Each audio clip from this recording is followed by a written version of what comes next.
فجر کی نماز کو اس کا خمیازہ بھگتنا پڑتا ہے، یاد رکھیے۔ تو ہمارے معاشرے کے اندر یاد رکھیے اس نماز کو بہت کم پڑھا جاتا ہے، یہ نماز بڑی اہم ہے، میں کہوں گا اس کا ہم اہتمام کریں، اس کو ہم پڑھا کریں، یاد رکھیے، اس لیے کہ یہ ایک تو فریضہ ہے، اور اس کے بعد یہ ایک ایسا فریضہ ہے اور ایسے وقت میں اس کو ادا کیا جاتا ہے، جو اس کا پابند ہو جاتا ہے، جو اس کا عادی ہو جاتا ہے، اس کے لیے باقی چیزیں، باقی عبادتیں کرنا، باقی نمازیں ادا کرنا بہت آسان ہو جاتا ہے۔ یاد رکھیے اس بات کو آپ آزما کے دیکھیں کہ جس کے لیے فجر آسان ہوگی اس کے لیے دیگر نمازیں بھی آسان ہو جاتی ہے۔ اگر یہ مشکل ہو گئی تو پورا دن بھی مشکل ہے اور باقی نمازیں بڑی مشکل سے انسان ادا کر پاتا ہے، یاد رکھیے، کیونکہ یہ سب سے تکلیف دہ وقت ہوتا ہے انسان کے لیے، اٹھنا، نیند کو وہ کرنا، اور یہ بڑی اہم چیز ہے، یاد رکھیے، اور یہ بڑی اہم چیز ہے۔ لوگ بار بار جو ہے چیزیں سامنے لاتے ہیں، حالات امت مسلمہ پہ یوں گزر رہے ہیں، دیگر بہت ساری باتیں بہرحال کی جاتی ہے، حالات کے پیش نظر ہم کو یہ تیاری کرنا چاہیے، تعلیم اعتبار سے یہاں تک بڑھنا چاہیے، معاشی اعتبار سے اکنامیکلی یہاں تک ڈیولپمنٹ کرنا چاہیے، اسی طرح جو ہے سیاسی اعتبار سے پولیٹیکلی ہم کو یہاں تک پہنچنا چاہیے، اسی طرح اقتصادیات کے اعتبار سے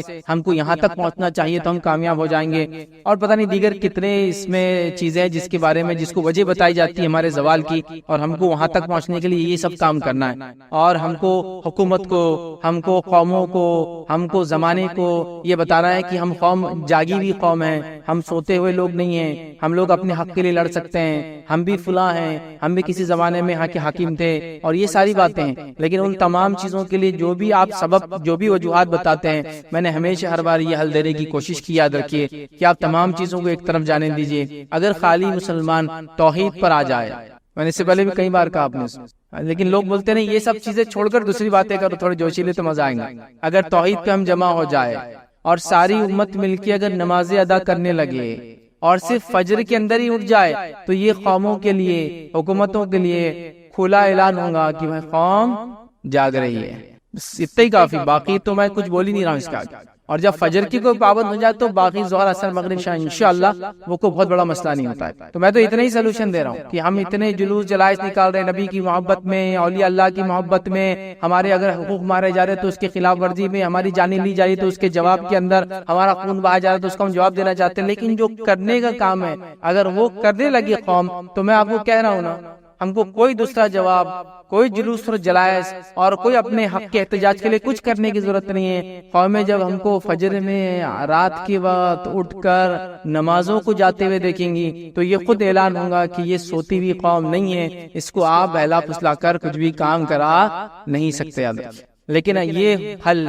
یہ سلوشنز کسی کو بھی پسند نہیں، یاد رکھیں۔ ہم کو جوشیلی باتیں چاہیے۔ حالت یہ ہے کہ رات بھی سونے میں نکالی، آدھے دن تک بھی انسان سو رہا ہے، اور پھر جا کے امت کی فکر میں جلسے اور جلائس میں حصہ لے رہا ہے، امت کی فکر میں پتہ نہیں مناظروں میں حصہ لے، امت کی فکر میں فلاں کر رہا ہے، نمازیں دھڑلے سے جاری ہے، شرک اپنے عروج پر ہے، اور ہم بات کر رہے ہیں اللہ کی مدد اور نصرت ہم پہ کیوں نہیں آتی ہے۔ تو بھائی اصل چیز کی طرف جانا پڑے گا، اصل چیز کی طرف پہنچ جائے۔ میں یہ نہیں کہہ رہا ہوں کہ ہمیں تعلیم میں آگے نہیں بڑھنا، میں یہ نہیں کہہ رہا ہوں ہم کو سیاست میں آگے نہیں بڑھنا، میں یہ نہیں کہہ رہا ہوں کہ آپ کو معیشت اور اقتصادیات میں آگے نہیں بڑھنا، آپ کو سب میں آگے بڑھنا ہے، لیکن اصل چیز یہ ہے کہ جب آپ توحید میں آگے بڑھ جائیں گے اور نماز میں آگے بڑھ جائیں گے تو دنیا میں آپ آگے ہی آگے رہیں گے، یہ بات ایک دم اصولی ہے۔ اور اگر آپ یہ دو چیزیں پیچھے ہو جائے تو پھر آپ دنیا کے اندر پیچھے رہنا چاہے باقی تمام علوم اور فن کے اندر آگے کیوں نہ ہو جائے، آپ آگے نہیں بڑھ سکتے۔ یہ بات بالکل شیور ہے، یہ بات بالکل طے ہے، چونکہ امت مسلمہ کا عروج صرف توحید کی بنیاد پہ ہی ہوا تھا، اور اس کا زوال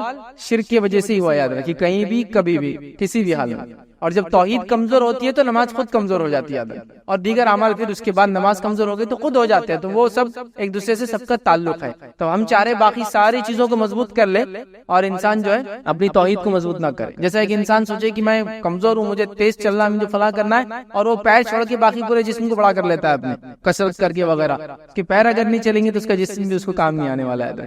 تو اسی طرح کا ہمارا کچھ حال ہے کہ ہم لوگ جو ہے دیگر چیزوں کو دیکھ رہے، یا پھر ایسے سمجھ لے کہ انسان کے پیر، ہاتھ، پیر، ہر چیز سالم ہے اور اس کی عقل مارے جائے تو پھر اس کا پورا جسم بھی اس کا ساتھ نہیں آتا، چونکہ اس کی عقل پاگل ہے وہ۔ تو ہمارا حال وہی ہے، توحید چھوڑ دی ہے اور باقی ساری چیزوں کو اسٹرانگ کرتے چلے، نمازیں غائب ہے اور ہم باقی تمام چیزیں، بلکہ میں نے تو یہاں جلوس جلائسوں میں ایسے پروگرامز میں جو امت کے زوال، امت کے مسائل کی بات ہوتی ہے دیکھا، نمازیں چھوڑ کر آپ اس کو ڈسکشن کر رہے ہیں۔ بلکہ خود مقررین کا حال یہ ہے، جو دانشور اپنے آپ کہہ رہے ہیں نماز کا ہوتا ہے تو جو عوام ہے ان کو جائیے آپ نماز پڑھ کے آئیے، اور وہ اسٹیج پہ بیٹھے تمباکو کھا رہا، کوئی سگریٹ پی رہا ہے، اور کوئی مطلب چل رہا ہے بس۔ تو نماز یاد رکھیے بڑی اہم چیز ہے، ہم نماز کی بات آج نہیں کر رہے، ہم نماز میں صرف ایک نماز کی بات کر رہے ہیں، اور وہ فجر کی نماز یاد رکھیے، اور یہ بات دنیا اس کی شاہد ہے، دنیا اس کی گواہ ہے، دنیا نے یہ چیز دیکھی، یاد رکھیے جو لوگ سورج کو جگاتے ہیں وہ دنیا میں کچھ کر پاتے ہیں، اور جن کو سورج جگاتا ہے وہ دنیا میں کچھ نہیں کر پاتے، یاد رکھیے۔ مطلب جو لوگ سورج کے نکلنے سے پہلے اٹھ جاتے ہیں انہوں نے دنیا میں تبدیلی لائی، اس کی تاریخ گواہ ہے، اس کی تاریخ گواہ ہے۔ چاہے ہم سے پہلے اللہ نے جس قوم کو چنا ہو، یہود ہو نصارہ ہو، تاریخ اس کی گواہ ہے کہ اللہ نے ان کو عروج دے دیا، سمجھ رہا۔ اور جب جن قوموں کو سورج جگاتا ہے مطلب دن نکل جاتا ہے پھر وہ اٹھتے ہیں اس کے سورج کی تپش کی وجہ سے، انہوں نے دنیا میں کچھ نہیں کیا، اس کی تاریخ گواہ ہے، یاد رکھیے۔ آپ اس بات کو سمجھیے، اور یہ میں دینی اعتبار سے بھی کہہ رہا ہوں اور دنیاوی اعتبار سے بھی کہہ رہا ہوں، اس لیے کہ آپ دیکھیے ان قوموں کو جو دینی اعتبار سے بے دین ہے لیکن اگر وہ صبح جاگنے کی عادی ہے تو وہ کامیاب ہے، صرف صبح جاگنے کی اگر عادی ہے، صحت کے اعتبار سے کامیاب ہے، روزی کے اعتبار سے کامیاب ہے۔ آپ دیکھیے ان کی زندگیاں معاملات کے اعتبار سے کامیاب ہے، اس لیے کہ دیکھیے ایک آدمی صبح اٹھتا ہے، جلدی اٹھا، اس نے فجر پڑھا، اس کے اہل خانہ بھی اٹھے، انہوں نے فجر پڑھی، پھر فجر کے بعد آئے، چونکہ جلدی رات میں سونے کا عادی، ظاہر سی بات ہے، پھر وہ صبح آئیں گا تو اس کے آفس جانے تک، اسکول جانے تک، کالج جانے تک، بزنس پوائنٹ پہ جانے تک اس کے پاس کم از کم 9 بجے کے بعد یہ سب چیزیں چالو ہو رہی۔ تو اگر وہ فجر پڑھ رہا ہے 6 بجے تو اس کے پاس 3 گھنٹے جو اپنے اہل خانہ، اپنے بیوی بچوں کے ساتھ گزار سکتا ہے، ان کی تعلیم، ان کی تربیت، ان کو ایجوکیٹ، ان کے ہوم ورک کروا سکتا ہے، اپنے بزنس کی تیاری کر سکتا ہے، آفس جانے سے پہلے میٹنگ کی تیاری کر سکتا ہے، سارے اس کے پاس ٹائم ہے۔ اس کے بعد وہ آفس پہنچا۔ اب حال یہ ہے کہ انسان گرتے پڑتے 9 بجے کے آفس میں 9:30 بجے پہنچا، منہ سجا ہوا ہے، آنکھیں پھٹی ہوئی ہے، کچھ سمجھ میں نہیں آ رہا، عقل کام نہیں کر رہی، ہاتھ کانپ رہا، پیر کانپ رہے، چائے نہیں پی سکا، ٹوائلٹ برابر نہیں ہوا، دیر سے اٹھنے کی سب نتیجے، وہاں پہنچا نہیں، یہ نہیں ہوا، وہ نہیں ہوا، پریشان حال، دن بھر پریشان، کیا کیا چیزوں سے لوگ پریشان ہیں ہم دیکھیے خالی۔ پھر دن بھر اس کا پریشانی میں گزرا، شام ہوئی اور جب آفس چھوٹنے آیا تو اس کو اب دم آ رہا، آنکھیں ٹائٹ ہو رہی، خون اس کا اب تیز دوڑا، چونکہ اب اس میں دم جاگ رہا، ایک طرح کہہ کے دم جاگ رہا، اب وہ جاگیں گے رات میں 12 بجے تک، پھر رات میں 12 بجے تک پھر سوئیں گا، پھر صبح اس کی زندگی ویسی رہے گی، تو زندگی ناکام ہو جاتی ہے۔ لیکن صبح اٹھنے والوں کی زندگیاں بہت الگ ہوتی ہے، ایک مختلف زندگیاں وہ جیتے ہیں، خاص طور سے فیملی لائف، اسپرچول لائف، آپ دیکھیں گے بزنس لائف اسٹرانگ ہو جاتی ہے ان کی، کیونکہ وہ کسی کام سے پہلے پریپریشن کے لیے ریڈی رہتے ہیں، اور فجر کو چھوڑنے والا کسی کام سے پہلے کوئی تیاری نہیں کر پاتا ہے، اور اللہ کے رسول صلی اللہ علیہ وسلم نے حدیث میں اس کے بارے میں بیان کر دیا، اس لیے میں جب رکھوں گا تو بات رکھوں گا، اس کا دن بیکار ہو جاتا ہے، فجر چھوڑنے کی وجہ سے دن اس کا بیکار ہو جاتا ہے، اس پر اللہ کی لعنت ہوتی ہے، فرشتوں کی لعنت ہوتی ہے نماز چھوڑنے کی وجہ سے، شیطان اس کے کان میں آ کے پیشاب کر کے چلا جاتا ہے، اور کیا کیا اس کے مسائل نہیں ہوتے، وہ جو گرہ باندھتا ہے رات میں ہے نا، وہ 3 گرہ جیسی کی ویسی بند پڑی ہوئی رہتی ہے، تو اس کا پورا دن جو ہے بیکار ہو جاتا ہے۔ تو یہ بڑی اہم چیز ہے، فجر کی نماز بڑی اہم چیز، یاد رکھیے۔ ہمارے معاشرے میں صبح کے بالکل ابتدائی حصے کے لیے کئی نام لیتے ہم استعمال کرتے ہیں، سحر کا معاملہ ایک دم بالکل جس کو بولیں گے ابھی روشنی نکلنے سے پہلے کا حصہ ہے، اس کے بعد فجر بولا جاتا ہے، صبح بولا جاتا ہے، یا ضحیٰ بولا جاتا ہے، بالکل یہ صبح کی ابتدائی بھی حصہ، کئی الفاظ بہرحال اس کے لیے ادا کیے جاتے ہیں، ٹھیک ہے۔ اب آئیے فجر کا مفہوم کیا ہوتا ہے وہ ہم دیکھتے ہیں۔ تو فجر کا مطلب یاد رکھیے یہ ہے کہ جو پاؤ پھٹتی ہے، مطلب جس کو کہیں گے صبح کا اول وقت جس کے اندر بالکل ہلکی ہلکی سفید روشنی نکلنا شروع ہوتی ہے، اور وہ کیا کرتی ہے، رات کے کالے حصے کو دھکا دینا شروع کرتی ہے۔ اگر آپ لوگ کہیں اونچے علاقے پہ کبھی جائے اور فجر سے پہلے سحر کا آخری وقت کھڑے رہے اور دیکھے تو آپ کو سمجھ میں آئے گا ایک دم باریک روشنی نکلنا شروع ہوتی ہے نیچے سے، اور وہ ریئل روشنی ہوتی ہے، کیونکہ روشنی کی 2 قسم ہوتی ہے، آگے میں رکھوں گا، ٹھیک ہے۔ تو وہ ریئل ہوتی ہے اور وہ دھکا دے کے رات کے اندھیرے کو اوپر سرکاتے رہتی ہے کہ دھیرے دھیرے، تو وہ وقت جس کو ہم کہیں فجر کا ہے، تو اس کو ہم کہیں صبح کی سفید سفید دھیرے دھیرے پھیلنے والی روشنی کا نام جو رات کو ختم کرتی ہے اس کو فجر کہتے ہیں،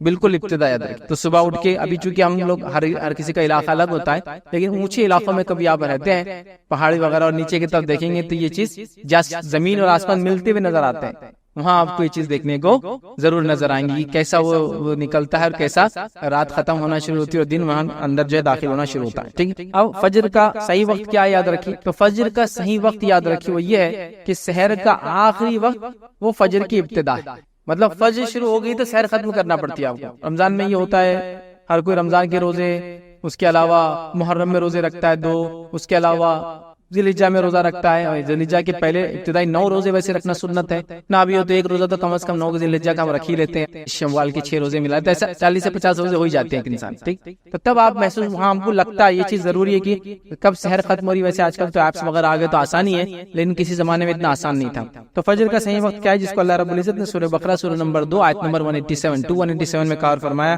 کلوا واشربوا حتى يتبين لكم الخيط الابيض من الخيط الاسود من الفجر، یہ فجر کا وقت یاد رکھیے. اللہ فرما رہا ہے تم کھاتے پیتے رہو یہاں تک کہ صبح کی سفید دھاگا سیاہ دھاگے سے ظاہر ہو جائے. سیاہ دھاگا مطلب جو رات کی اندھیری ہے اس سے سفید دھاگا ظاہر ہو جائے, مطلب فجر تک.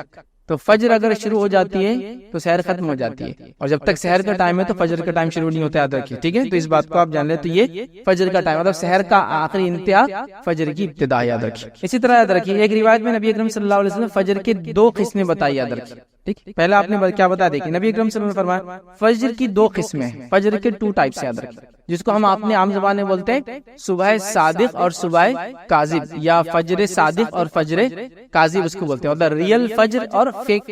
مطلب پہلے کیا ہوتا ہے جب وہ سفید روشنی جو ہوتی ہے جو کالی روشنی کو مطلب کالی رات کے اندھیرے کو ختم کرتی ہے, اس سے پہلے کچھ ایک الگ قسم کی روشنی نکلتی ہے, اس کو ٹوائلائٹ بولتے ہیں انگلش کے اندر. وہ روشنی ہوتی ہے لیکن وہ فجر نہیں ہے, وہ صبح صادق نہیں ہوتی, کاذب ہوتی, یاد رکھیے. تب تک آپ سحر کر سکتے تب تک, لیکن جب صبح صادق ریئل فجر ہو جاتی ہے تو آپ کو سحر چھوڑ دینا پڑتی. تو نبی اکرم صلی اللہ علیہ وسلم نے کیا فرمایا سنیے. فجر کی 2 قسمیں ہیں. فجر کاذب ہے جس میں نماز فجر کی ادائیگی حرام ہوتی ہے اور سحر کا کھانا درست ہوتا ہے, اور پھر فرمایا فجر صادق ہے جس میں سحر کا کھانا حرام ہوتا ہے اور نماز فجر پڑھنا درست ہوتا ہے. ٹھیک ہے, تو یہاں فجر کی 2 قسمیں, لیکن ہم جو فجر سے مراد ہے ہماری وہ جب فجر کا وقت ہو جاتا ہے, اور ہماری یہاں مراد یاد رکھیے فجر سے, فجر کی نماز سے. اور اللہ رب العزت نے فجر کی نماز کے تعلق سے قرآن میں قسم بھی کھائی ہے. سورہ فجر کے اندر جو قرآن کا 89 نمبر کا سورہ آیت نمبر 1 میں والفجر کی قسم ہے فجر کی. اسی طرح زمانے کی قسم کھائی والعصر, قسم ہے زمانے کے اندر کی, عصر کے وقت. ٹھیک, تو یہ فجر کے تعلق سے اس کا معنی اور مفہوم ہے. آئیے فجر کی اہمیت کیا ہے. تو فجر کی نماز یاد رکھیے, اس کی بڑی اہمیت یاد رکھیے. آئیے ہم دیکھتے کچھ اہمیت, کچھ باتیں اس کے تعلق سے.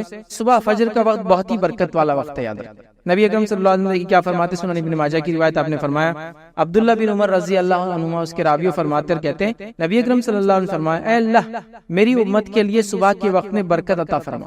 میری امت کے لیے صبح کے وقت, اور صبح شروع ہو جاتی ہے فجر سے, تو میری امت کے لیے ابھی سورج طلوع نہیں ہوا, لیکن یاد رکھیے وہ طلوع ہونے کے بعد تو بالکل بالکل صبح ہو گئی, لیکن فجر سے روشنی شروع ہو جاتی ہے, دکھنا یاد رکھیے. تو میری امت کے لیے اس کی صبح کے وقت میں برکت عطا فرما. یہ نبی اکرم صلی اللہ علیہ وسلم کی دعا ہے, یاد رکھیے. اور ہمارا معاملہ یہ ہے کہ فجر کے اس میں ہم کو کچھ کرنا ہی نہیں, مطلب برکت والے وقت کو سو جانا ہے. محدثین کے اگر آپ واقعات پڑھیں, اگر کبھی رات میں سفر کرتے اور سفر کر کے آتے اور ایسا ہوتا کہ رات بھر جاگنا ہو جاتا یا لمبے وقت تک جاگنا ہوتا رات میں, پھر تھوڑا بہت سو جاتے, پھر اس کے اٹھنے کے بعد فجر پڑھتے, تو یہ فجر کے بعد خاص طور سے سویا نہیں کرتے تھے, کہتے تھے کہ یہ برکت والا وقت ہے, اس کو سونے میں ضائع نہیں کیا. تو خاص جاگتے تھے بیچارے, حالانکہ رات میں بھی جاگے ہوئے لیکن دن میں سوتے نہیں تھے صبح کے وقت, کہ تو یہ برکت والا وقت یاد ہے.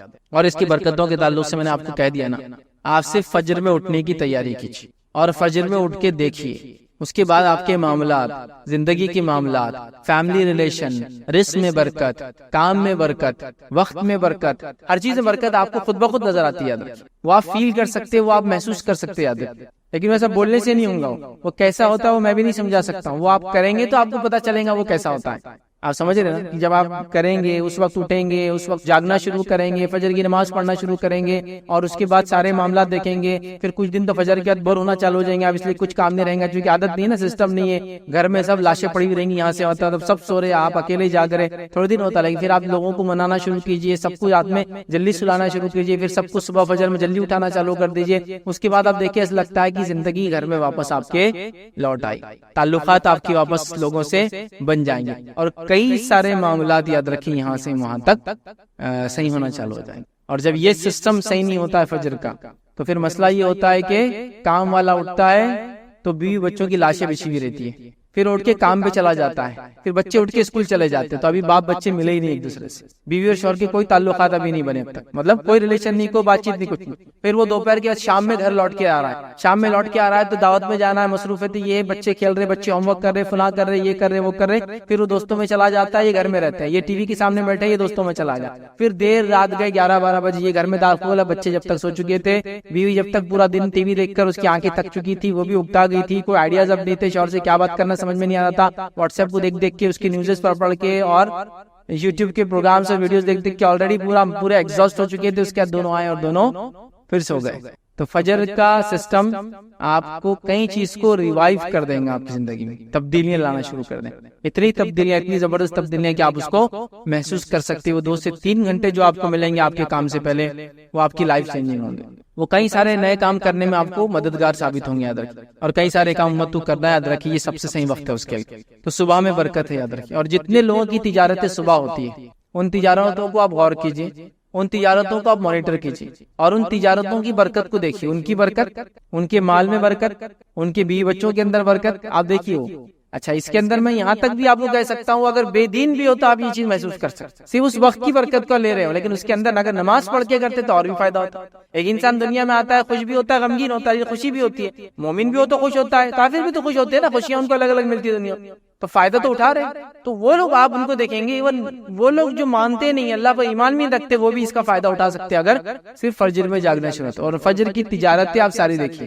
جو تجارتیں سحر سے اور فجر سے چالو ہو جاتی ہے، ان کی برکتیں الگ ہیں، ان کا معاملہ ہی الگ ہے، ان کی حالات ہی الگ ہے، جو بھی آپ اس کو کاؤنٹ کر سکتے ہیں۔ تجارتیں، سبزی اور ترکاری کا تجارت، پھل اور فروٹ کی تجارتیں، ہے نا، اسی طرح مٹن اور فش کی تجارتیں، جو گوشت وغیرہ ہوتے، نان ویج چیزیں ہوتی، اس کی تجارتیں آپ دیکھیں، دودھ وغیرہ کی تجارتیں، ہے نا، منڈیاں کب سے لگ جاتی ہے؟ صبح فجر سے شروع ہو جاتے ہیں۔ اور ان کی زندگیاں دیکھیں، ان لوگوں کی، ان کی برکتیں دیکھیے، ان کی اولادوں کو دیکھیے آپ، اور تمام ان کی صحت دیکھیے، ان کے حالات دیکھیے آپ، عجیب و غریب حالات۔ تو اللہ تعالیٰ نے اس وقت میں برکت رکھی ہے، امت اس سب سے اہم وقت کو سونے میں برباد کری۔ مسلم ممالک میں اگر آپ جائیں گے، کچھ ہر کوئی تو نہیں، لیکن ایک سعودی کی میں مثال دے سکتا ہوں، صبح آفس کے وقت جو ہے 7 بجے چالو ہوتا ہے، مارننگ 7 سے آفس چالو ہوتے ہیں، تو جب صبح 7 بجے آفس چالو ہوتا ہے، 3 سے 4 بجے آپ فری ہو جاتے ہیں۔ اس کے بعد صبح بھی آپ کی برکت والا وقت تھا، آپ نے اس کو حلال روزی میں ڈالا۔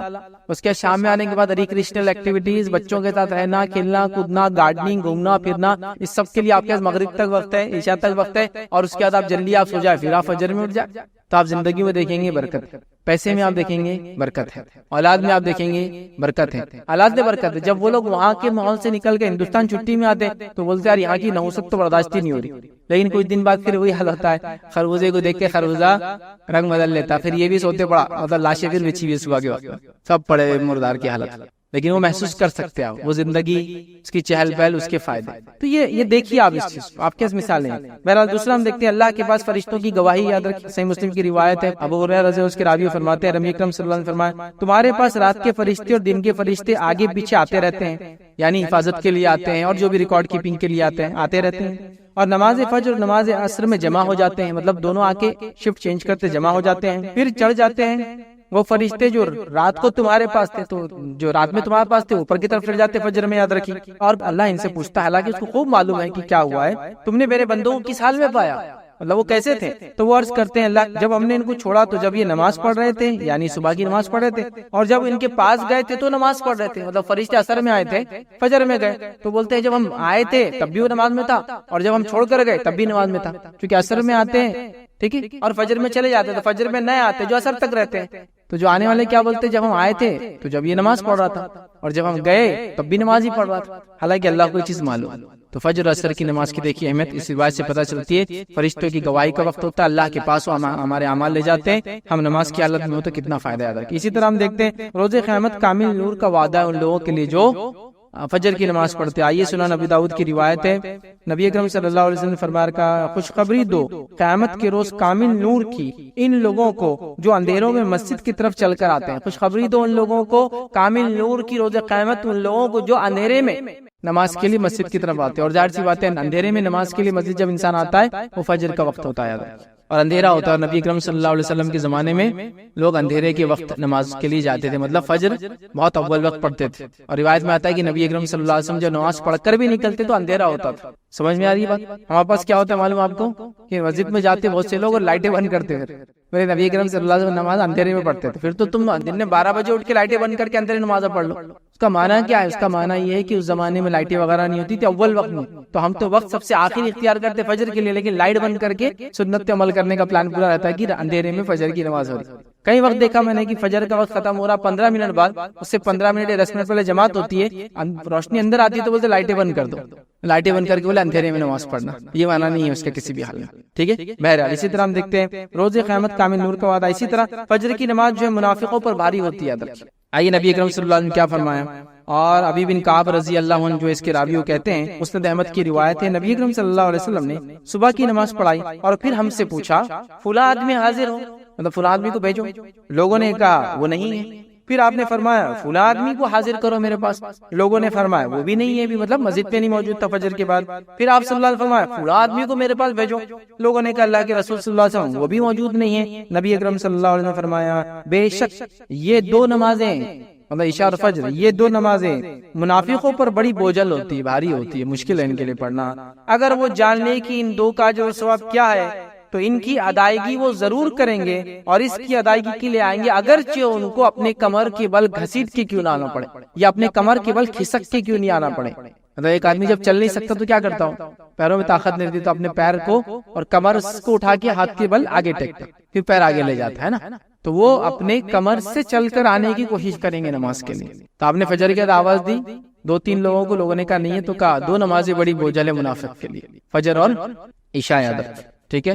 تو بہرحال جو نماز فجر چھوڑتا ہے یاد رکھیے اس میں نفاق کی ایک علامت ہے، اس کا معنی یہ ہوا. اسی طرح ہم دیکھتے ہیں فجر کی 2 رکعتیں دنیا اور اس کے اندر جو کچھ ہے اس میں سب سے بہتر ہے. آئیے نبی اکرم صلی اللہ علیہ وسلم فرماتے ہیں، صحیح مسلم کی روایت ہے، ام المؤمنین عائشہ رضی اللہ عنہا فرماتی ہے اللہ کے رسول صلی اللہ علیہ وسلم نے فرمایا فجر کی 2 رکعتوں کے بارے میں فرمایا مجھے ساری دنیا سے زیادہ یہ پیاری اور محبوب ہے. ساری دنیا میں جو کچھ اس سے زیادہ مجھے محبوب فجر کی 2 رکعتیں. یاد رکھیں. اسی طرح یاد رکھیں فجر کی اہمیت کے تعلق سے جو ایک بات ملتی ہے وہ یہ ہے، یاد رکھیں فجر کی 2 نفل نمازیں نبی اکرم صلی اللہ علیہ وسلم ہمیشہ پڑھا کرتے تھے. حالانکہ سفر میں تو ہم لوگ قصر کرتے ہیں، نوافل وغیرہ سنت وغیرہ موقعات چھوڑ بھی سکتے ہیں آپ، لیکن نبی اکرم صلی اللہ علیہ وسلم 2 نمازیں ایسی ہے جو فرض کے علاوہ بھی سفر میں آپ کبھی نہیں چھوڑتے. ایک فجر کی 2 رکعت اور وتر کی نماز، یہ آپ سفر میں بھی نہیں چھوڑتے تھے، حالانکہ سفر میں آپ دوسری نمازیں چھوڑتے تھے. آئیے حدیث کے الفاظ اس طرح سے، بخاری کی روایت ہے، عائشہ رضی اللہ عنہا فرماتی اور کہتی ہے نبی اکرم صلی اللہ علیہ وسلم کسی نفل نماز کی فجر کی 2 رکعتوں سے زیادہ پابندی نہیں کرتے تھے. کسی نفل نماز کی اتنی پابندی نہیں کرتے جتنی فجر کی 2 رکعت کرتے، چونکہ فجر کی نماز ہی اہم ہے، پھر اس کی 2 سنت کی بھی آپ اتنی سختی سے پابندی کرتے کہ دوسری روایت میں آتا آپ سفر میں بھی ان نمازوں کو کبھی کبھی نہیں چھوڑتے. یاد رکھیے ان چیزوں کو ہم کو سمجھنے کی ضرورت ہے. آئیے فجر پڑھنے والوں کی فضیلت کیا وہ آپ کے سامنے رکھتا ہوں. پہلی چیز یاد رکھیے فجر پڑھنے والا یاد رکھیے اللہ کی پناہ میں چلا جاتا ہے. فجر پڑھنے والا اللہ کی پناہ میں چلے جاتا ہے. آئیے روایت کے الفاظ، صحیح مسلم کی روایت ہے، آپ صلی اللہ علیہ وسلم نے کہا جس آدمی نے صبح کی نماز پڑھی تو وہ اللہ کی ذمہ داری میں ہے، اللہ کی امان میں ہے، اللہ کی پناہ میں ہے، اللہ کی گارنٹی میں ہے، اللہ اس کا ضامن ہے، مطلب وہ اللہ کی ضمانت میں آ چکا ہے. جس نے فجر کی نماز پڑھی وہ اللہ کی ذمہ داری میں ہے. ذمہ داری سمجھتے نا، ضامن گارنٹر ہو گیا اللہ اس کا. پھر آپ نے فرمایا ذمہ داری میں، بس اللہ تم سے اپنی ذمہ داری کا سوال نہیں کرے گا تو جس سے اللہ، مطلب پھر اللہ تعالیٰ تمہاری ذمہ داری کا تم سے پھر سوال نہیں کرے گا فجر ہو گئی تو، لیکن جس سے اللہ ذمہ داری کا سوال کر لے، اس سے سوال طلب کر لیا تو وہ آندھے منہ جہنم کی آگ میں ڈال دیا جائے گا. تو پھر جس نے فجر پڑھ لی وہ ذمہ داری سے بری ہوا، اور اللہ ذمہ داری سے جس کو بری کر دے تو بچ گیا. لیکن جس سے اللہ تعالیٰ اس کی ذمہ داری کے بارے میں پوچھ لیں گا تو اس کو آندھے منہ جہنم کی آگ میں ڈال دیں گے، مطلب منہ کے بل گھسیٹ کے جہنم کی آگ میں ڈال دیا جائے گا. تو جو انسان فجر پڑھ لے وہ اللہ کی امان میں ہے، وہ اللہ کی ذمہ داری میں ہے، وہ اللہ کی سیفٹی اینڈ سیکورٹی میں ہے. اور جس نے فجر چھوڑ دی تو اب اس کی سیفٹی اور سیکورٹی دن بھر نہیں ہو سکتی. اس کو اپنے جان بچانے کے لیے دنیا بھر کی چیزیں کرنا پڑیں گی. یاد رکھیں دنیا بھر کی چیزیں کرنا پڑیں گی. سمجھ رہے اس بات؟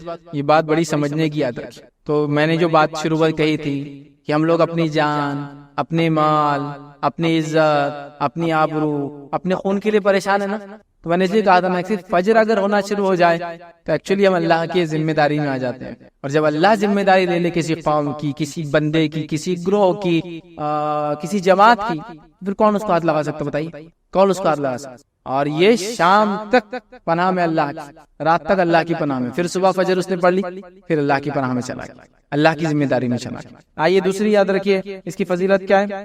فجر جماعت سے پڑھنے والا قیام اللیل کا ثواب پاتا ہے. حدیث کے الفاظ صحیح مسلم کی اس طرح سے، جس نے عشاء کی نماز جماعت سے پڑھی تو گویا آدھی رات نفل پڑھتا رہا، اور جس نے صبح اٹھ کر فجر جماعت سے پڑھ لی تو گویا اس نے ساری رات نفل نماز پڑھتا رہا. کیا فرمایا آپ نے؟ جس نے عشاء کی رات نماز پڑھ کے سو گیا اس نیت سے کہ فجر پڑھوں گا تو آدھی رات اس کو نماز کا ثواب مل جاتا ہے. اور اگر وہ فجر میں اٹھ جاتا ہے، صبح با جماعت نماز پڑھ لیتا تو گویا اس نے ساری رات نماز پڑھتا رہا. تو تو ساری رات قیام اللیل کا ثواب مل جاتا ہے، جو عشاء پڑھ کے سوتا ہے اور فجر میں اٹھ جاتا ہے۔ یہ مسئلہ ان لوگوں کے لیے ہو سکتا ہے جو رات میں کسی وجہ سے اللہ کی عبادت نہیں کر پاتے، مصروفیت کی وجہ سے، رزق کی وجہ سے، روزی کی وجہ سے، پریشانی کی وجہ سے، بیماری کی وجہ سے، سفر کی وجہ سے، لیکن عشاء کے بعد اگر فجر پڑھ لیتے ہیں تو رات بھر نفل کا انشاءاللہ اجر مل جاتا ہے۔ یاد رکھیں اس کو سمجھیں۔ اسی طرح فضیلت میں یاد رکھیں ایک اور فضیلت آتی ہے، فجر پڑھنے سے شیطان کی گروہوں سے اس کے کیا بولیں گے جو وہ ہم پر گرہ لگا دیتا ہے، نوٹس باندھ دیتا ہے، یاد رکھیے اس سے ہم محفوظ رہتے ہیں۔ یاد رکھیے صحیح بخاری کی روایت ہے، غور سے سنیے۔ ابو ہریرہ رضی اللہ عنہ کیا فرماتے ہیں، اس حدیث کے اندر بڑی زبردست دو باتیں یاد رکھیں، زبردست دو باتیں۔ پہلی ایک حدیث میں تو آ گیا اللہ کی ذمہ داری میں ہم چلے جاتے ہیں، اس حدیث میں اور دو زبردست باتیں ہیں، سنیے۔ آپ صلی اللہ علیہ وسلم فرماتے ہیں کہ شیطان آدمی کی سر کے پیچھے رات میں سوتے وقت 3 گرہ لگا دیتا ہے، 3 نوٹس باندھ دیتا ہے۔ گرہ لگانے سمجھتے ہیں نا، رسی وغیرہ باندھ، 3 گرہ لگا دیتا ہے، اور ہر گرہ پر یہ افسوس پھونک دیتا ہے کہ سو جا ابھی رات باقی ہے، اس پہ پھونک مار کے بولتا ہے سو جا ابھی رات باقی، یہ پھونک مار کے لگا دیتا ہے۔ پھر اگر کوئی بیدار ہو جاتا ہے، اٹھ جاتا ہے اور اللہ کی یاد کرنے لگتا ہے تو ایک گرہ کھل جاتی ہے، ایک نوٹ اس کا گرہ کھل جاتی ہے۔ پھر وہ وضو کرتا ہے تو دوسری گرہ کھل جاتی ہے، دوسرا نوٹ کھل جاتا ہے۔ اور پھر اگر وہ نماز فجر کو پڑھ لیتا ہے، صبح کی نماز پڑھ لیتا ہے تو تیسری گرہ بھی کھل جاتی ہے۔ تو شیطان سوتے ہو 3 نوٹ مارتا ہے، 3 گرہ مارتا ہے، یہ بولتا ہے ابھی سو جا لمبی رات ہے، لیکن اگر انسان صبح اٹھ جاتا ہے، اللہ کا ذکر کر لیتا ہے تو ایک گرہ کھل جاتی ہے، وضو کر لیتا ہے دوسری کھل جاتی ہے، نماز پڑھ لیتا تیسری اس کی جو ہے وہ جو گرہ لگا دیتا ہے وہ کھل جاتی ہے، یاد رکھیے نوٹ کھل جاتا ہے۔ اور اسی طرح صبح کے وقت آدمی چاق اور چوبند اور خوش مزاج ہو جاتا ہے، چاق اور چوبند، چست اور پھرتیلا، اور اسی طرح جو ہے خوش مزاج ہو جاتا ہے۔ خوش مزاج سمجھتے ہیں آپ؟ خوش مزاج لوگوں کو ڈھونڈنا آج کل بہت مشکل ہے، اس لیے کہ ہر آدمی بد مزاج ہو چکا ہے نا، تو خوش مزاج ہو جاتا ہے، اس کا دن اچھا ہوتا ہے۔ اور اگر ایسا نہ ہوا تو سن لیجئے کیا ہوتا ہے، ورنہ سست ہو جاتا ہے، پورا دن سستی میں جاتا ہے اور بد باطن ہو جاتا ہے، اس کا پیچھے والا حصہ، اس کا انٹرنل حصہ، اس کا باطن سب خراب ہو جاتا ہے۔ تو ایک فائدہ تو یہ شیطان کی گروہ سے بچ گئے، گرہ جو لگاتا ہے۔ دوسرا فائدہ ہوا صبح چست اور پھرتیلے اس سے نکلتی ہیں اور مزاج اچھا ہو جاتا ہے۔ تو فجر بڑی اہم چیز ہے، یاد رکھیے بہت اہم چیز، اسی کو امتحان۔ اسی طرح جنت میں داخلے کا ذریعہ فجر کی نماز۔ آئیے نبی اکرم صلی اللہ علیہ وسلم کیا فرمایا، صحیح مسلم کی روایت سنیے، جس نے 2 ٹھنڈی نمازیں پڑھی وہ جنت میں جائیں گا۔ اور 2 ٹھنڈی نمازیں یہاں مراد علماء لکھتے ہیں اس کی شرح میں فجر اور عصر کی نمازیں، یاد رکھیے، ٹھیک ہے۔ اسی طرح دوزخ سے دوری کا باعث ہے 2 نمازیں، خاص طور سے فجر کی نماز اور عصر کی نماز دوزخ سے دوری کا باعث ہے۔ یہ بھی صحیح مسلم کی روایت ہے، آپ صلی اللہ علیہ وسلم فرمایا کہا کہ نہ داخل ہوں گا کبھی وہ شخص دوزخ کی آگ میں، جہنم کی آگ میں، جس نے نمازیں ادا کی قبل طلوع آفتاب سے اور قبل غروب آفتاب کے، مطلب قبل طلوع آفتاب مطلب سورج کے نکلنے سے پہلے نماز پڑھی اور سورج کے غروب ہونے سے پہلے نماز پڑھی۔ اور یہ 2 کون سی نمازیں ہوئی؟ پھر سورج نکلنے سے پہلے کون سی پڑھتے ہیں؟ فجر، اور سورج ڈوبنے سے پہلے کون سی پڑھتے ہیں؟ عصر، اور ڈوبنے کے بعد کون سی پڑھتے ہیں؟ مغرب۔ تو عصر اور فجر کی نماز جو پڑھیں گا جہنم سے دور ہو جائیں گا، جنت میں داخل ہو جائیں گا۔ ٹھیک اسی طرح جو ہے ایک حج اور ایک عمرے کا ثواب ملتا ہے اگر فجر کے بعد بیٹھ کے آپ نے ذکر کیا تو، مطلب فجر بھی اس میں شامل ہے تبھی وہ ثواب ملتا ہے۔ اور ایک حج اور ایک عمرے کا ثواب، اور یہ صحیح روایت یاد رکھیے، سنیے حدیث کے الفاظ۔ انس بن مالک رضی اللہ عنہ کہتے ہیں صحیح الجامع میں روایت یاد رکھیے، اللہ کے رسول صلی اللہ علیہ وسلم فرمایا جس نے نماز فجر باجماعت پڑھی پھر بیٹھ کر اللہ کا ذکر کرتا رہا یہاں تک کہ سورج نکل آیا، مطلب اشراق کے وقت تک وہ کرتا رہا، پھر اس نے 2 رکعتیں پڑھی تو ایک حج اور ایک عمرے کا اس کو ثواب ملے گا۔ وہ کہتے ہیں کہ رسول اللہ صلی اللہ علیہ وسلم فرمایا پورا پورا پورا پورا پورا پورا، یعنی ایک حج اور ایک عمرے کا پورا ثواب ملے گا۔ آپ نے 3 بار اس کو بولا پورا پورا ملے گا۔ فجر پڑھی، بیٹھا رہا کب تک؟ اشراق تک۔ ہم لوگوں کے لیے تو بہت آسان ہے، ہماری فجر ہوتی ہے سورج نکلنے کے 10 منٹ پہلے اور اشراق شروع ہوتی ہے سورج پورا نکلنے کے بعد، تو اگر ہماری فجر کے حساب سے اگر لے تو 40 منٹ میں ہم یہ ثواب پا لیتے ہیں، اور اگر نبی اکرم صلی اللہ علیہ وسلم کے زمانے میں جو فجر ہوتی تھی وہ لے تو تقریباً اس کو 1.5 گھنٹہ لگ جائے گا۔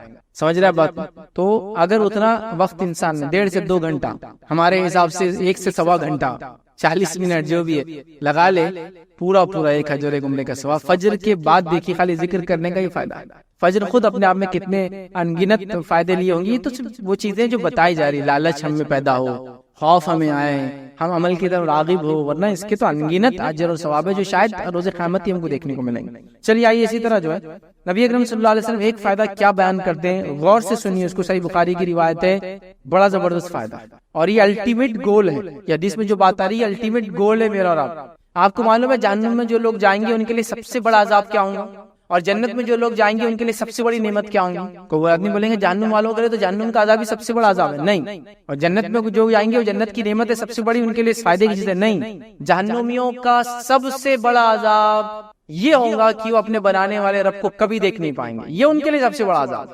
اور جنتیوں کا سب سے بڑا فائدہ یہ ہوگا اور سب سے بڑی نعمت یہ ہوں گی اور سب سے بڑا اجر یہ ہوگا اور سب سے زیادہ خوش وہ تب ہوں گے جب اپنے رب کو دیکھیں گے. یہ الٹیمیٹ دو چیزیں یاد رکھیے آپ، یہی ہے. تو جہنم سے بڑا عذاب کافروں کو وہ جو جہنم میں جائیں گے وہ کبھی اپنے بنانے والے کو دیکھ نہیں پائیں. لیکن جو لوگ اپنے کریٹر کو، اپنے خالق کو دیکھ پائیں گے، ان کی کئی صفتوں میں سے ایک صفت فجر کی نماز بھی ہے. سن لیجئے نبی اکرم صلی اللہ علیہ وسلم نے کیا فرمایا اس حدیث میں. آپ نے فرمان کہا، جریر بن عبداللہ رضی اللہ عنہ بیان کرتے ہیں کہ نبی اکرم صلی اللہ علیہ وسلم کی خدمت میں حاضر تھے. آپ صلی اللہ علیہ وسلم نے چاند کی طرف نظر اٹھائی اور 14ویں کی رات تھی اس دن. چاند کی طرف نظر اٹھائی جبکہ 14ویں کی رات مطلب مون فل ہوتا ہے، مون 28 ڈیز کی سائیکل میں چلتا ہے ادھر، تو 14 کو ایک دم تاپ پر ہوتا ہے، مطلب سب سے زیادہ اس کی تیزی ہوتی ہے. پھر فرمایا کہ تم لوگ بے ٹوک مگر بغیر کسی تکلیف کے اسی طرح اپنے رب کو دیکھو گے جس طرح اس چاند کو دیکھتے ہو. چاند کو دیکھنے میں کوئی تکلیف ہوتی ہے؟ نہیں ہوتی نا، آسانی سے دیکھ سکتے. اب 14ویں کو ہے کوئی بھی ہو، سورج نہیں دیکھ سکتا بس، تو کہا اسی طرح تم اپنے رب کو دیکھو گے. ٹھیک. یا یہ فرمایا کہ تمہیں اس کا دیدار میں مطلق شبہ نہ ہوگا، مطلب بالکل کلیئر دیکھ سکتے ہو، کوئی شبہ کی بات نہیں. اس لیے کہ اگر تم سے سورج کے طلوع اور غروب سے پہلے نمازیں پڑھنے میں کوتاہی نہ ہو سکے تو ایسا ضرور کرو. تم اپنے رب کو بالکل دیکھ سکو گے، اس میں کوئی مسئلہ نہیں ہوگا، اور مطلق دیکھو گے، ریئل مطلب صحیح دیکھ سکو گے. اگر تم سے یہ ہو سکے تو ضرور یہ کام کرنا کہ سورج نکلنے سے پہلے اور سورج کے ڈوبنے سے پہلے والی نماز میں کبھی کوتاہی مت کرنا. اور ہم سب جانتے ہیں سورج نکلنے کے پہلے اور سورج ڈوبنے سے پہلے کون سی نماز ہے، ہم دیکھ چکے، وہ ہے عصر اور فجر کی یاد رکھیں. ٹھیک ہے. پھر آپ صلی اللہ علیہ وسلم نے فرمایا وَسَبِّحْ بِحَمْدِ رَبِّكَ قَبْلَ طُلُوعِ الشَّمْسِ وَقَبْلَ غُرُوبِهَا. بس اپنے رب کی حمد و تسبیح پڑھو سورج کے نکلنے اور غروب ہونے سے پہلے. ٹھیک ہے، یہ آپ نے کہا. اور اس کے بعد جو ہے امام عبداللہ بخاری رحمۃ اللہ کہتے ہیں کہ جو ہے ابن شہاب نے اسماعیل کے واسطے سے جو قیس سے جو ہے وابستہ جو ہے جریر راوی ہے، انہوں نے یہ جو ہے زیادتی سے نقل کیا تھا. اس حدیث کے اندر تھوڑے سے الفاظ کے ساتھ ایک الگ اور روایت میں الفاظ آتے ہیں، وہ یہ ہے کہ آپ صلی اللہ علیہ وسلم نے فرمایا تم اپنے رب کو صاف دیکھیں گے. اس میں کچھ الفاظ زیادہ ہے، وہ یہ کہ تم اپنے رب کو صاف دیکھو گے. لیکن کس کے لیے آسان ہوگا؟ تم کر سکو تو ضرور فجر اور عصر کو پڑھنا، سورج نکلنے سے پہلے اور ڈوبنے سے پہلے کی نماز پڑھنا، یہ کام انشاءاللہ عزیز آسان ہو جائے گا. تو میں سمجھتا ہوں یہ کافی فضیلتیں ہیں اہل فجر کے لیے. بلکہ علماء کے اقوال تو یہاں تک ہیں، علماء سے کسی نے سوال کیا کہ کوئی بیمار ہے یا دعا کرانے کے تعلق سے کہ ہم کس سے کرائیں، تو کہا اہل فجر میں دعا، مطلب فجر کے وقت جا کے لوگوں کو دعا کا، چونکہ وہ اللہ کے خاص بندے ہوتے ہیں. بلکہ امام صالح العثیمین رحمہ اللہ کی کچھ اقوال مجھے یاد آ رہے ہیں جن میں سے انہوں نے کہا اللہ کے چنندہ بندے ہیں وہ جو فجر میں ملتے ہیں، آپ اللہ کے چوزن ہیں، سلیکٹڈ لوگ ہیں جو فجر میں ملتے ہیں آپ کو. مثلا کچھ لوگوں کے تو یہاں تک قول ہے کہ اگر فجر میں کسی کو پاؤ تو قرض مانگے تو دینے میں پھر بیر مت کرو، انشاءاللہ واپس چکائیں گے، کیونکہ وہ فجر میں حاضر رہتا ہے. فجر پڑھنا آسان نہیں ہے، اس لیے کہ فجر میں صرف خالص ایمان والے ہی آ سکتے ہیں، منافقوں کو اس میں دخل ہی نہیں ہے. اسی لیے آپ دیکھیں گے بہت سارے لوگ جمعہ وغیرہ میں اعلان کراتے دعا کا، لیکن اہل علم آج بھی اگر ان کو دعا کرانا ہو تو فجر کی نماز میں اعلان کراتے دعا کا، چونکہ وہ جانتے ہیں کہ فجر میں اللہ کے صرف مخلص اور خاص بندے جمع ہوتے ہیں، تو فجر میں دعا کا اعلان کراتے ہیں کہ دعا کا بولو بیمار کی شفا کے لیے یا جو تندرستی کے لیے یا جو بھی مسائل یاد رکھیں. فجر بڑی اہم چیز یاد رکھیں. نبی اکرم صلی اللہ علیہ وسلم نے یاد ہے وہ 70 قرہ مارے گئے تھے دھوکے سے، تو آپ کون سی نماز میں دعا کرتے تھے ان کے لیے؟ فجر میں چونکہ فجر میں جس نے پڑھ لیا امان میں آ گیا نا. تو اگر قومی اعتبار سے بھی ہم پہ کوئی مسئلہ ہے تو فجر میں ہم دعا کریں گے اس کے لیے. فجر میں دعا کرنا ہے تو فجر میں اٹھ کے آنا پڑے گا اس کے لیے. نماز میں وہ دعا ہوتی ہے، لیکن ہم کو آپ بولیے قیام اللیل نفل نماز میں تو مسجد اور سڑکیں بھر بھر کے ہم دعائیں کریں گے، لیکن فجر میں آ کے کرنے کو بولیے آپ کو 2 صف بھی نہیں ملیں گے. امت مسئلے میں ہے، امت برے حال میں ہے، امت پہ حالات بن کے آ گئے، امت کی عزتیں اور خون بہایا جا رہا ہے، ہو رہا ہے نہیں ہے. میں نے شروع میں کہا نا فجر اس کا علاج ہے. فجر میں آؤ، خیر ہو. نبی اکرم صلی اللہ علیہ وسلم کے 70 صحابہ جو دن کا علم سیکھتے تھے اور علم رکھتے تھے، گویا صحابہ تو ویسے جنگ میں سبھی ماہر تھے، عربوں کا سسٹم ہی تھا، ان کو دھوکے سے بلایا گیا اور ان سب کو قتل کر دیا گیا. تو اللہ کے رسول صلی اللہ علیہ وسلم بہت برا لگا اور آپ نے کئی دنوں تک بددعا کی مشرکین کے لیے. فجر تھا نا. تو آج بھی ہم پہ قومی حالات آ رہے ہیں، سماجی حالات آ جا رہے ہیں، ملک کے ملک ہمارے ظلم اور جبر کے فیصلے سنا دیے جا رہے ہیں. تو حل ہے نا ہمارے پاس. تو ہم لوگ قیام اللیل میں دعائیں کر رہے ہیں، ہم لوگ تراویح میں دعائیں کر رہے ہیں، ٹھیک ہے وہ بھی درست. ان فجر میں آؤ، پھر دعا کرو. ایک تو فرض نماز ہے، یہ سب سے اصل چیز ہے نا. اور اللہ کے امان میں آلریڈی بندہ آ جاتا ہے جب فجر پڑھتا ہے. زندگی میں برکت آ جاتی فجر کی وجہ سے، چاق اور چوبند ہو جاتا فجر کی وجہ سے. تو ظاہر سے جسم جب چاق اور چوبند ہوگا تو عقل بھی چاق اور چوبند ہوتے ہو جائیں گے. اس کا مزاج اچھا ہوگا. کتنے فائدے اس کے بہرحال ہم نہیں سمجھتے. آئیے بس فجر کے اٹھنے کے لیے کیا کوشش ہم کر سکتے ہیں وہ آپ کے سامنے رکھتا ہوں کہ فجر میں کیسے اٹھیں. یوں تو بہت سارے لوگوں نے الگ الگ مشورے دیے ہیں کہ فجر میں کیسے اٹھا جائے، کیا اس کے لیے کیا جائے. تو اب اس میں سے کچھ باتیں میں آپ کے سامنے رکھ رہا ہوں.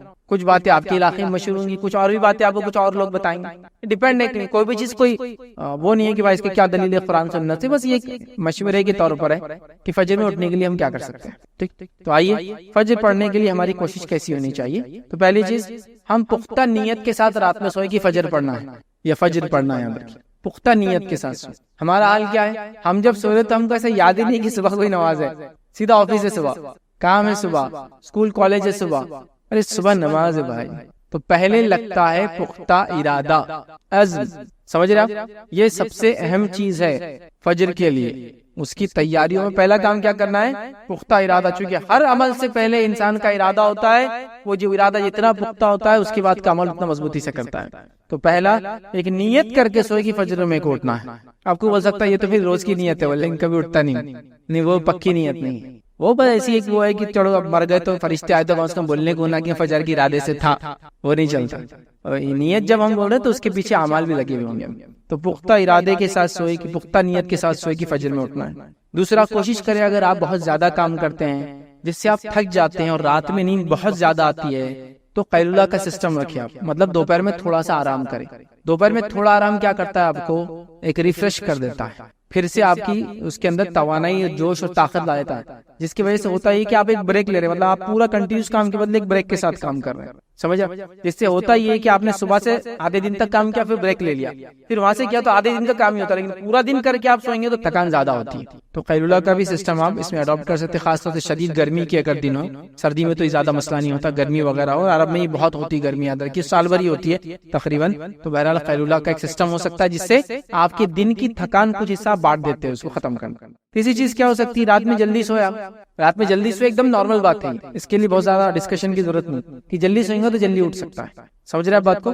تو رات میں جلدی سونے کا آپ پلاننگ کریں، جلدی سونے کی کوشش کریں. نبی اکرم صلی اللہ علیہ وسلم یاد رکھیں عشاء کے بعد خامخواہ بات کرنا یا جاگنا پسند نہیں کرتے تھے. تو کتنا اچھا اصول ہے. عشاء کتنے بجے ہوتی ہے آپ کے علاقے میں، آپ دیکھ لیں 8:15 8:30. اور یہ تو سردی گرمی کے حساب سے بدلتا ہے معاملہ، یاد رکھیں، ہے نا. تو عشاء کے بعد اگر آپ سو جاتے تو میں آپ کو دعوے سے بول رہا ہوں کہ آپ فجر میں اٹھ جائیں گے. سردی کے دنوں میں اگر راتیں جو ہے بڑی ہے، گرمی کے دنوں میں راتیں چھوٹی ہوتی ہے، یاد رکھیں. تو آپ جلدی سونے کی کوشش کریں، ایک ٹائم بنا لو. اور ایک انسان کو ایوریج 6 گھنٹے سے لے کر 8 گھنٹے تک نیند چاہیے، یاد رکھیں. اور اس سے زیادہ اگر انسان نیند لینے کا عادی ہو جائے تو پھر آپ جتنا سونا چاہے سو سکتے، چونکہ باڈی کو اتنی عادت ہوتی چلی جاتی، کام کم ہوتا ہے اور آرام زیادہ کرنے کی عادت ہو جاتی ہے. یہ تو ڈیپینڈ ہے، بٹ آن این ایوریج ایک انسان کو 6 گھنٹے سے 8 گھنٹے کی نیند کافی ہو جاتی ہے. تو رات کا معاملہ یاد رکھیں ہر جگہ الگ ہوتا ہے. تو آپ کوشش کریں کہ اس اعتبار سے اپنے آپ کو ایڈجسٹ کر لیں. گرمیوں کا آپ لے لیں تو راتیں جو ہے دیر سے ہوتی ہے، یاد رکھیں، اور دن جلدی ہوتا ہے. سردیوں کا آپ لے لیں تو راتیں جلدی ہوتی ہے اور دن جو ہے دیر سے نکلتا ہے. اور صحابہ اور اسلاف کے کئی واقعات میں جانتا ہوں کہ جب سردی کے دن آتے تو بہت خوش ہوتے تھے، اس سے کہ وہ راتیں لمبی ہوں گی تو رات میں عبادت زیادہ کر سکیں گے. تو جلدی اٹھ کے تہجد کا بھی اہتمام، راتوں کی عبادت بھی کرتے اور پھر فجر پڑھا کرتے. ہم لوگ بھی اگر ایک سائیکل بنا لینا، کوشش کرنے والوں کے لیے سب چیزیں آسان ہیں اور کوشش نہ کرنے والوں کے لیے سب چیزیں مشکل. یاد رکھیں، یہ بات یاد رکھیں آپ. تو جلدی سونے کا سسٹم کریں. اسی طرح جو ہے کسی قریبی دوست یا رشتہ دار کی مدد لیں. میں اٹھ نہیں پا رہا ہوں تو دوست کو بولے بھائی مجھے اٹھا دینا، بیوی کو بول دے، والد کو بول دے، بھائی کو بول دے، کوئی بھی گھر میں ہوتے رشتہ دار ان سے مدد لے کہ بھائی میرے کو اٹھا دو. کسی کو بولے دستک دیتے چل جاؤ ہمارے گھر پہ صبح، کچھ بھی ہو سکتا ہے، دیکھے طریقہ وہ کر سکتے ہیں. اسی طرح جو ہے الارم وغیرہ آپ لگا سکتے ہیں. آج کل تو کافی آسان ہے، ہینڈ سیٹس میں الارم ہوتے ہیں، الارم وغیرہ لگا سکتے ہیں. اس میں بھی الارم کوشش کرے کہ اپنے سے دور رکھیں. دور رکھنے کا فائدہ یہ ہے کہ جب بجے گا تو آپ کو جا کر بندی کرنا پڑے گا، خود تو اٹھ جائیں گے اسی بہانے. حالت یہ ہے کہ نیت تو ہے ہی نہیں، الارم لگا بھی دیے تو کیا ہو رہا ہے، دوسرے کو آ کے بازو کی کمرے والا بند کر کے جا رہا، کیونکہ اس کی نیند خراب ہو رہی ہے اور آپ تو اٹھنے کا نام ہی نہیں لے رہے. یہاں ہو رہا ہے ایسا اس طرح سے. تو ایسا بھی نہیں کہ بھائی اس کی زندگی اجیرن کر دے رہے اپنے فجر کے چکر میں، لیکن انسان کا ارادہ ہو تو یہ تمام چیزیں فائدے مند ہوتی ہے، یاد رکھیں. اور الارم وغیرہ لگائے. اسی طرح جو ہے ایک ترکیب جو لوگ بتاتے ہیں، لیکن یہ کس کا آدمی کے لیے کتنی ثابت ہے، پانی تھوڑا سا زیادہ پی کے انسان رات میں سوئے. یہ کتنا فائدے مند ہے کس کے لیے میں نہیں جانتا ہوں، لیکن یہ بھی فائدہ مند چیز ہے کہ انسان کو پتا ہو کہ رات میں سوتا تو اتنا پانی اگر پی لے تو اس کو اتنی دیر کے اندر پیشاب آ ہی جاتا ہے، تو پھر نیچرلی وہ صبح کیا ہوتا ہے، اٹھ جاتا ہے جلدی۔ آپ دیکھیے، آپ اگر 1 گلاس پانی پی کے سوتے ہیں اور آپ اگر 6 گھنٹے تک سوئے اور آپ کو پیشاب نہیں آتا ہے، تو آپ 2 گلاس پی کے سوئے، آپ دیکھیں گے آپ 5 گھنٹے میں آپ کی نیند اشار ہو جاتی ہے۔ نیچرلی باڈی کو ایسا لگتا ہے کہ مجھے اٹھنا چاہیے، ضرورت کی اٹھتا ہے تو ظاہر سی بات اس کو فجر بھی مل جائیں گے۔ لیکن یہ ہر آدمی کے اعتبار سے نہیں ہے، لیکن کس کو کتنا سوٹ ہوتا ہے نہیں پتا، لیکن ایسے بھی لوگ اختیار کرتے ہیں ٹیکنیک کہ پانی زیادہ پی کر سوتے ہیں، جسے فجر میں اٹھنے میں ان کو آسانی سے بلیڈر، پیشاب کی تھیلی بھر جاتی ہے اس سے، اور پھر انسان کو ایک سینسر رہتا ہے باڈی میں، وہ نیند میں بھی رہتا جگاتا ہے کہ پیشاب آیا، اور انسان نیچرلی اٹھ کے پیشاب ہو جاتا ہے۔ تو بہرحال یہ چیزیں ہو سکتی ہیں۔ اس کے علاوہ کچھ لوگ بڑے حساس ہوتے ہیں، کوئی بھی آواز آ جائے، فجر کی اذان وغیرہ بھی ہو جائے تو اٹھ جاتے ہیں، لیکن وہ حس بہت کم لوگوں میں آج کل نظر آتا ہے۔ ان پہلے لوگوں میں یہ حس تھا، میں نے دیکھا کہ فجر کی اذان ہو جائے تو لوگ اٹھ جاتے ہیں۔ اور ایک چیز یہ بھی یاد ہے کہ فکر کے ساتھ اگر آپ سوئیں نا تو آپ برابر اتنی دیر میں اٹھ جاتے ہیں جتنی دیر میں آپ کو اٹھنا ہے۔ اگر آپ کو فکر ہو کوئی چیز کی تو کوئی بھی چیز کی ہو سکتی ہے، اس کا اگر آپ کو اندازہ لگانا ہے تو کبھی آپ نے اگر سفر کا ارادہ کیا اور آپ سو رہے اور آپ ہی ذمہ دار ہے جس کو صبح لے کر سب کچھ چلنا ہے، تو دیکھیے آپ بغیر الارم کے، الارم بجنے سے 10 منٹ پہلے اٹھ کے آپ اس کو بند کرتے، 10 منٹ پہلے اٹھ کے آپ اس کو بند کرتے کہ ابھی جانا ہے اور آپ ہی ذمہ دار ہے۔ اور اگر کوئی یہ بولے کہ میں اٹھا دوں گا، میں ذمہ دار ہوں، تو آپ دیکھیے پھر آپ نہیں اٹھتے ہیں۔ تو پتہ چلا باڈی میں بھی ایک سسٹم ہوتا ہے، ایک سسٹم ہوتا ہے۔ یہ چیز ابھی سمجھ میں نہیں آئیں گے، لیکن اگر آپ کے گھر میں بوڑھے لوگ ہو، آس پڑوس میں، ان کو پوچھیے کبھی انہوں نے تہجد کے لیے الارم لگایا کیا؟ برابر شہر میں اٹھتے ہیں، نمازی وغیرہ پڑھتے، برابر ان کو پتا ہے کہ فجر کی اذان ہونے والی ہے۔ باڈی کا ایک سسٹم ہوتا ہے، یہ فکر کے نتیجے میں ہوتا ہے۔ آپ کو جس چیز کی فکر ہوتی ہے نا، تو اس کے بارے میں آپ کو پہلے سے ایسے حالات بن جاتے ہیں کہ آپ کو اندر سے اشارے ہوتے رہتے ہیں کہ اب وہ ہو رہا ہے۔ یہاں تک کہ نیند میں بھی آپ وہ چیز کو محسوس کر سکتے ہیں کہ آدمی، اس کو اگر آپ کو دیکھنا ہے تو جو لوگ گارڈز ہوتے تھے، آج کل تو نہیں ہوتے لیکن پہلے گارڈز ہوتے تھے بادشاہ وغیرہ کے، تو ان کی حالات اور کیفیت یہ تھی کہ بیٹھے بیٹھے سوتے تھے وہ، اور اس میں بھی ان کو پتا تھا کوئی ہلچل ہوئی تو اٹھ جاتے تھے، اتنے چاخر چوبند ہوتے تھے۔ پرسنل گارڈ جو بادشاہ کی، جب یہ ایسا ہی نہیں تھا الارم بج جائیں گا، یہ ریز رہیں گی تو کوئی اندر پاس کرا ٹریس پاس تو آواز ہو جائیں گی، نہیں تھا۔ تو گارڈ ایسے ہوتے تھے کہ وہ اگر سو بھی رہے تو ہاتھ میں تلوار ہوں گی اور ذرا سی آواز پر اٹھ کر کھڑے ہو جائیں گے۔ سمجھ، اس کو ایک عام زبان میں بولتے ہیں ایک آنکھ کھلی رکھ کر سونا۔ ایسے لوگ ہوتے تھے بھائی، ایسے ناممکنات میں سے نہیں ہے۔ آپ دیکھیے اپنے اطراف میں آپ کو ملیں گے، آپ کے گھر وغیرہ میں آپ کے بوڑھے کوئی ہوں گے رشتے دار، تو ان کو پتا ہے جو الارم کے سسٹم نہیں تھے، گھڑیاں نہیں تھی، تو کیسے اٹھے لوگ؟ ایسے ہی اٹھتے تھے بھائی۔ یہ فکر ہوتی تھی فجر میں سے پہلے اٹھنا ہے، روزے ہے، کل سے رمضان چل رہا، تو آپ دیکھیے برابر ان کی نیند کھل جاتی 3 بجے، اگر شہر کے وقت 4 بجے ختم ہو رہا، تو آپ بولیے کیسے اٹھتے اور ایسے ایگزیکٹ، وہ ایک اندر سے فکر